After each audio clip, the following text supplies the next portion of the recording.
Well, hey, it's wonderful to meet you. Thank you for taking a minute out today. Thank you. Thanks for having me, Joe. You bet. So, where are you located? I am based in San Diego, California. The paradise of the world. I love it down there. Yeah, what everybody says. Yes. Well, I'm in Kansas City, Missouri, so it was actually 64 degrees yesterday, which is kind of hedging towards San Diego weather.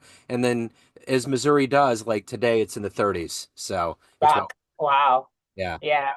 But uh, but I love what you're doing, and especially now with all of the things that are happening with our world and our government. I think the topic and immigration and what you're doing is just as important as ever right now. So thank you for taking a minute out. And I want to begin this journey into your work by asking you this. Living through that pandemic was a big deal. We all had to change a lot.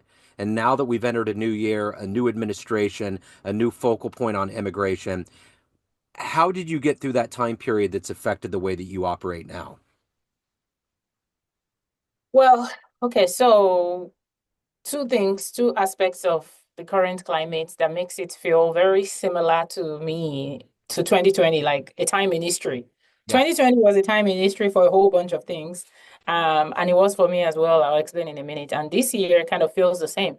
So I do consult for companies on the employee resource group platform. So essentially, the big umbrella of what I do is helping companies build a more inclusive workplace for their diverse employees. And that's outside of that is how my nonprofit, Immigrants Incorporated, came to be, right? Because it's a community, it's a pool.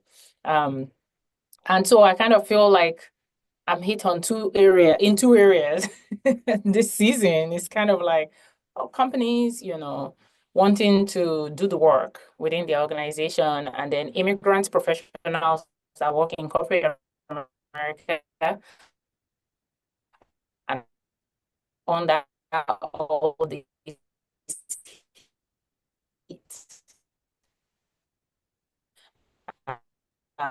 with the current climate, right? I mean, the big issue is being a journey of me growing, me developing, me getting more comfortable in my space, in my work. Um, that it helped me get through there. So community helped me in 2020. And now I have communities that is helping people get through 2025 and what else is coming, right? So it's interesting because I have been comparing the two seasons in my mind and my work. Yeah. So let's get to the heart and soul of what you do on a daily basis. I'm going to put you in front of a bunch of grade school kids. It's career day, and one of the kids is like, "Hey, what do you do for a living?" How do you answer them? That's always a difficult one because I have kids and I do that.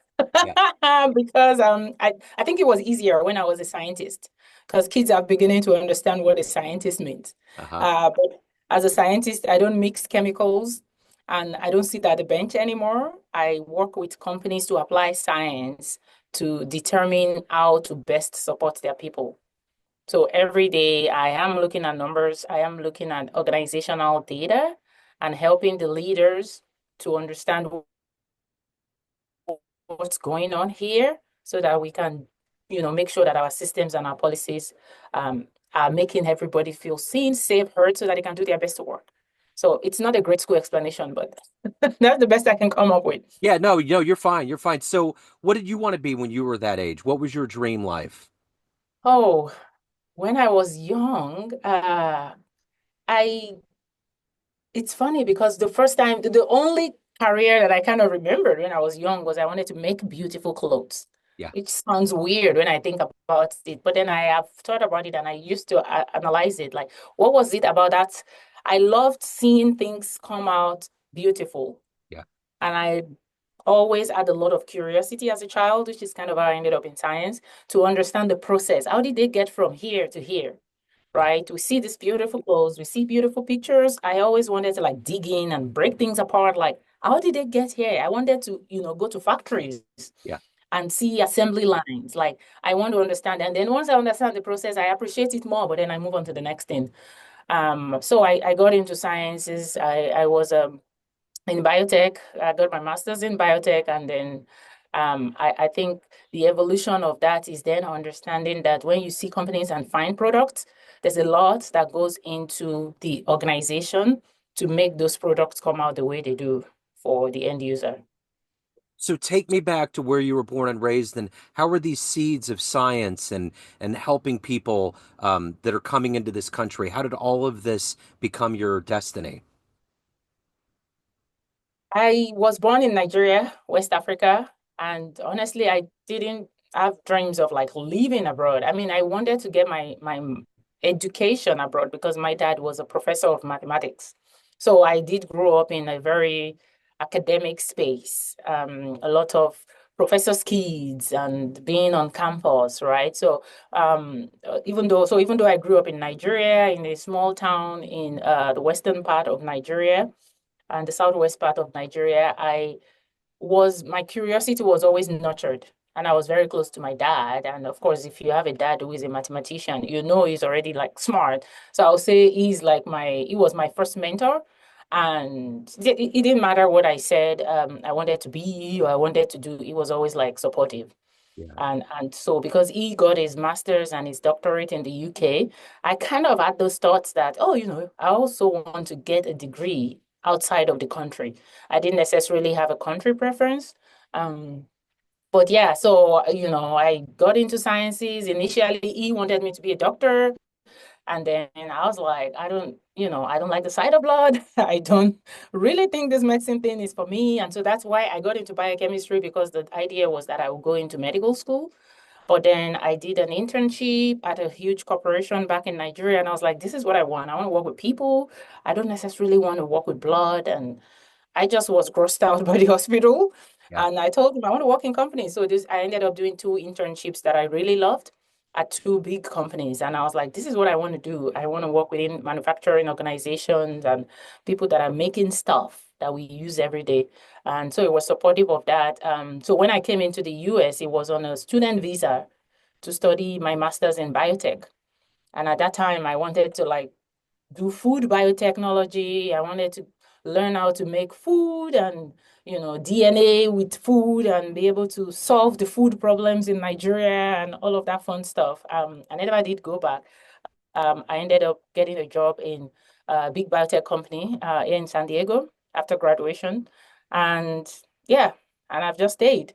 Yeah. And I think all the companies I worked in before I started my own companies were big corporations, including my internship. So even as an intern in Nigeria, I was working with a global corporation. And even up until when I got into consulting full time in 2020, my companies were 90,000 employees, 50 countries, right? So I think I was in those spaces where it's huge. Yeah. They are making impactful products, but they're also hiring a lot of people, and there's a lot that goes into the people side of things that were not being done right. And so, having been on the receiving side of somebody that felt excluded on so many levels, I always, started with that desire to what can I do? What have I seen? What can I do to make the experience better for Yeah. employees that are within those systems? Yeah. So I'm curious, what is it that gets you up every day to do this work? What is it that motivates you to do this work from a professional standpoint? And also, you're a person that needs to evolve yourself. How do you kind of balance that out? What's your motivator every day? The end justifies the work, I guess. I love talking to people. I love networking. I am in spaces with people every day. And for me is having spent so much time understanding what people go through, what is, the impact of all the things we hear in the news, in the media on one person's experience in the workplace. And so for me, I always boil it down. And of course, in the last couple of months, I've had to think about that a lot. Like, why am I doing this? Why don't I just sit down and make a salary managing things behind the scenes? Because I do have a salary paying job that is somewhere else that doesn't fill my cup as much. And I was like, because even if it's one person that has a better experience than they did, that's worth it for me. For me, is impacting that one person's experience with work because not everybody can quit their job.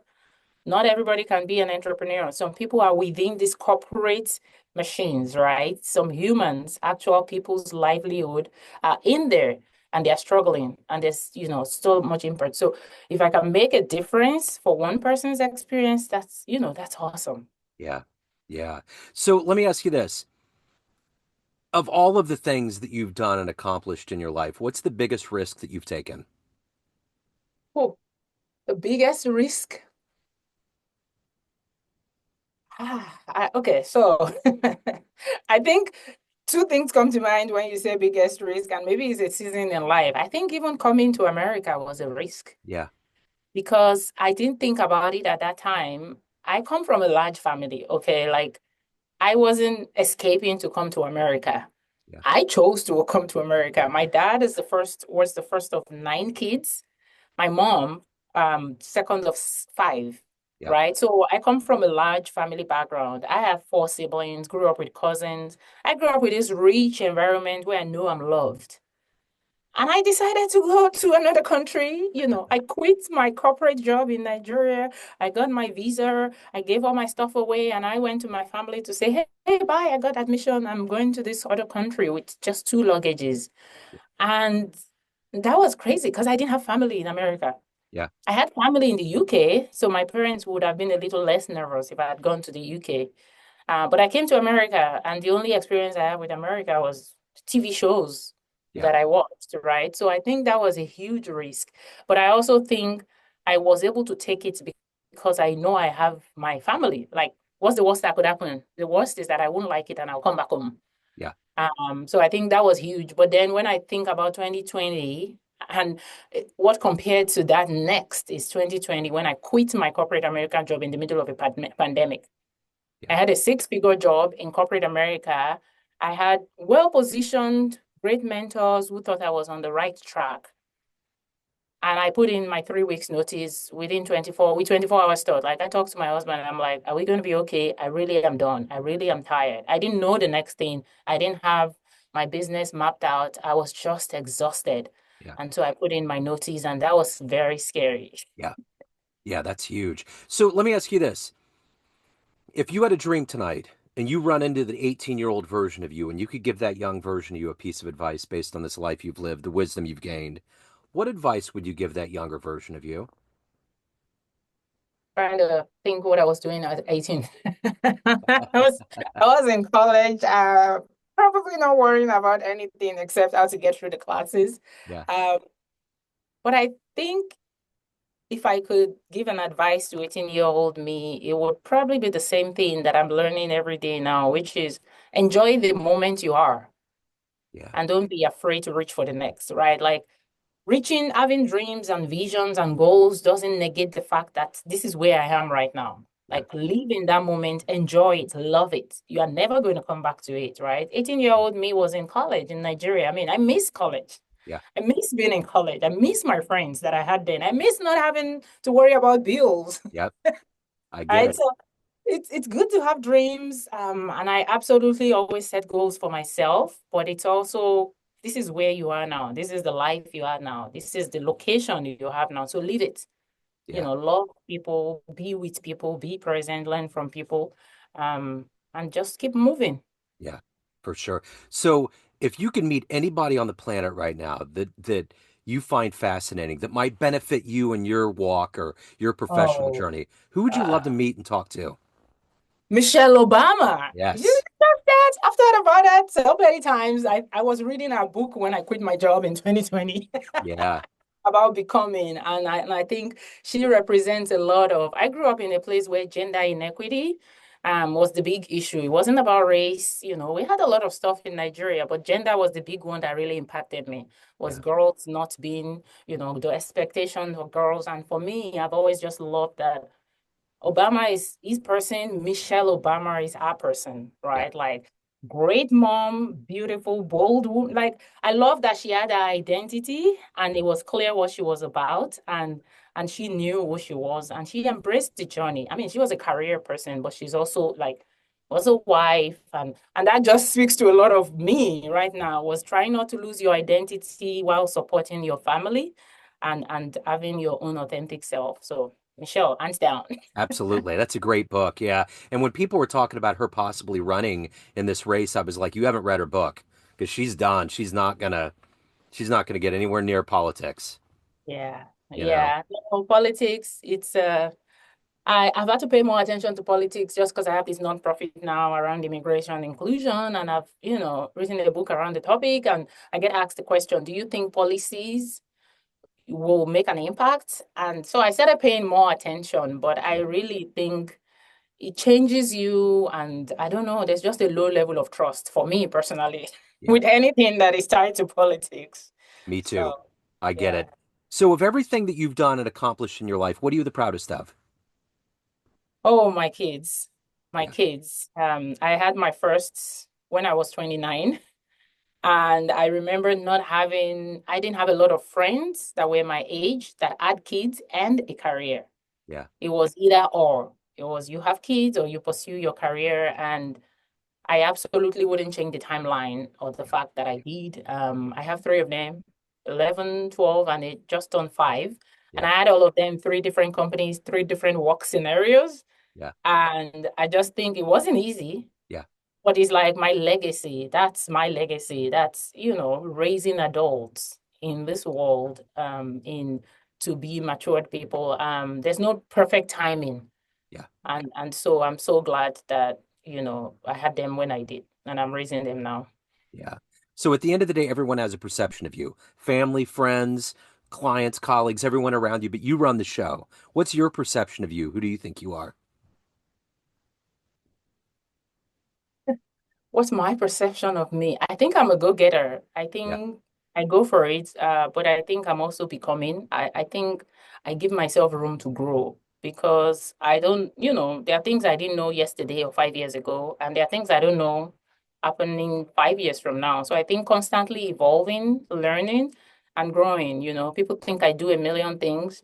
I don't feel like I do a million things. I always tell people I have the same number of hours as you do. Yeah. I just choose how I spend my hours in the ways that fill me up. Yeah. And I just turned 40, and I've been thinking a lot about just my health, my well-being, and my me time.